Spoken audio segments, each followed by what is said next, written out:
Welcome back to Celebreel, the place where hip-hop stories get real, the layers come off and the truth always finds its way out. Today we're talking about a moment that shook the whole culture. You could hear the pain in Beanie Sigel voice even through the screen. He out here working hard on a food truck trying to rebuild his life. Meanwhile Bleek, the same guy JayZ used to write for, is sitting on millions, living comfortably and enjoying his peace. And this right here. Bleek over there running Duce. Bleek getting that Duce check. You feel me? So how that say he under Jay? Bleek know what he was doing? This wasn't just about ghostwriting or some old Rockefeller rumor. What Beanie said actually pulled the curtain back on how JayZ really moved behind the scenes. JayZ wasn't just the boss, he was the chess player, the one moving the pieces, protecting people images and keeping the right people close. He made sure everyone around him looked solid even if he had to cover their weak spots. You just gotta pay attention, man. Bleek cool. That's my guy. Bleek good. No matter what people say about Bleek music, Bleek don't never gotta make a record again. Bleek cool. Bleek good. I'm the one. It was an honest look at how the whole machine really worked. Jay didn't want Bleek ever looking shaky next to him. He didn't want him stumbling over bars on camera, on stage, or in the studio. Jay protected Bleek image like a big brother with a long-term plan. So when Dame used to joke about Bleek never taking over Rockefeller, Beanie already understood the strategy. Bleek didn't need the throne because JayZ had already made sure he would never struggle a day in his life. Jay was taking care of his people while he was building the empire. Did you see where Dame said that he was writing for Bleek? Why didn't Bleek take over Rockefeller? And the reason why I'm asking is because I remember he opened up Volume 2. He was on the intro, and there was a rumor around that album that was Jay's final album. So it looked like Jay had it all laid out for him to blow up. I mean, I don't think Bleek wanted to take over. I don't think he had the ability. And real fans know this changes the whole conversation. This was loyalty, power, strategy, and control all wrapped together. The real blueprint wasn't just in the music, it was in the relationships Jay chose to build and the people he chose to protect. Now I'm about to play this clip for you, but before I do, make sure you drop your thoughts in the comments and hit that subscribe button so you never miss a breakdown. So if Jay retired, that meant he was out of business as well. You know what I'm saying? Like that, Jay couldn't. If he's still making records, Jay can't retire. Jay was writing his record. Ask Bleek about it. You know.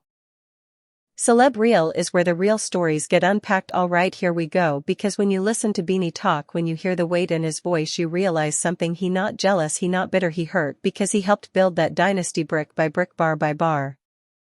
But that was like Bleek. Put it like this: I could understand Bleek's loyalty to Jay because he had Jay as a ghostwriter. You asking me? Yeah, I'm asking you. Did he write for Bleek? Yeah, did he write for Bleek? Yeah, man. Of course. Jay helped Bleek out on a lot of shit. I mean, you can hear it. You just don't get it. Come with it. Fifth loaded with slugs that the rest of you fitted. It's M.E.M. the rock. Just pay attention.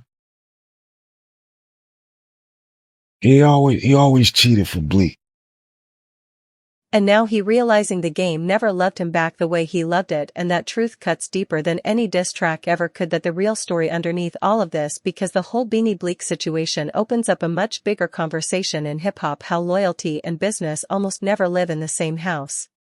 He had to cheat for Bleek, especially if us three was on record together. Cause if I ain't right there with Jay, too far behind him, come on, man. Bleek wouldn't have stood a chance. That's my brother. Bleek, no. Beanie wasn't throwing shade when he set him on a food truck while Bleek is living good. He was speaking honestly, not out of hate. This is what happens when money starts moving faster than friendships, when success grows bigger than the brotherhood that built it. And this isn't just a Rockefeller situation, this is hip-hop history repeating itself. We saw it with Gunna, we saw it with Cash Money, we saw it with TDE. He ain't write all Bleek shit, though. We ain't gonna do that, though. They ain't making it like he wrote all Bleek shit, cause that's a lie. He ain't write all Bleek shit. He wrote enough, though. Especially the records when it was me, Jay, and Bleek. He had to keep up, but yeah. Did I actually witness it or see it? No. Every powerful crew eventually hits that moment when the checks start coming and the status shifts and someone realizes the business didn't love them back the way the crew did. Someone always ends up feeling overlooked, underpaid, or pushed out of the picture because the come-up feels like family, but the business is all about survival. No, I ain't never see him sit down like, yo, you gotta say it like this. But you know, I know. So how does that work? Because Jay, he don't write. I don't know. I just know it was like, I don't know how he did it. I just know like Wiz doing a Dynasty album and every record that we all supposed to got on, it always was this me and Jay on the verse. And then one day I came in the studio. Beanie represents the guys who helped lay the foundation, follow the blueprint, and do the grind that built the empire, but didn't always get a fair share when it was all said and done. That a pain a lot of artists know too well. He wasn't upset about ghostwriting, he was upset about how the game treats the people who helped build its legends. Let's keep it real. He did what most bosses in the industry do. He played chess, not checkers. He made sure Bleek was set for life. He protected the brand, the legacy, and the money. This said was 5 records that was me and Jay and Bleek was supposed to be on them. And he wasn't on none of them, like for weeks. And one day I come to the studio and Bleek on 4 records. Damn, when he do them? So I wasn't there, so I don't know how they sessions went. But I know he had a little assistance. He got Hollywood. He made decisions with long-term survival in mind, even if it meant putting some distance between himself and the people who were there during the hungry days. But when you play chess like that, walls start to form, quiet, invisible, unspoken walls between the boss and the soldiers who helped him rise. That what you hear in Beanie voice, it not bitterness, at the realization that talent isn't enough, loyalty isn't enough, grinding isn't enough. Bleek over there running Duce. Bleek getting that Duce check. You feel me? So how that say he under Jay? Bleek know what he was doing?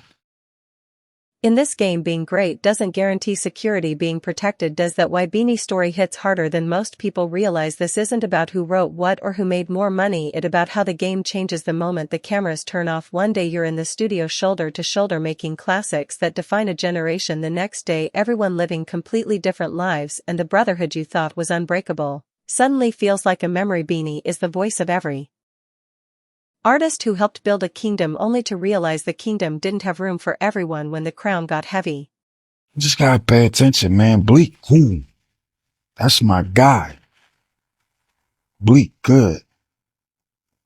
No matter what people say about Bleek music, Bleek don't never gotta make a record again. Bleek, cool. Bleek, good. I'm the one on the food truck selling fish. Yeah, I'm good. Bleek good though. That's my brother. Him easy.